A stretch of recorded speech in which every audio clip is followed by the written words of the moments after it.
Tapos na tayo ng Summer Point. Doon naman tayo sa Pilipinas. Pang tatlong hatid natin. Kaya kapag sinabing may sakit ka, dapat take a full Gandang rest. bulaklak dito. Pag alam mo na yung katawan mo na talagang magaling na magaling na. Hindi ko naman siya magaling.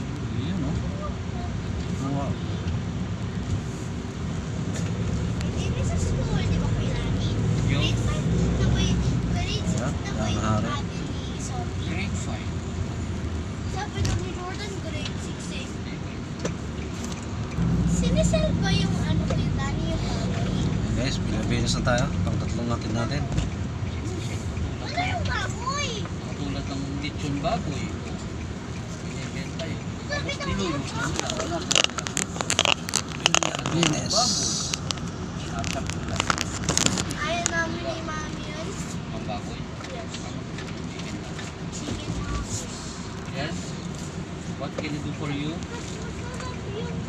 Ito guys, ang Pilipinas. Puro puno. Talaga, masarap talaga fish. Healthy. Ayaw maliit. Hindi ka makakadaan. Hindi ka makakadaan. Alisin ko muna yung bag mo, ha?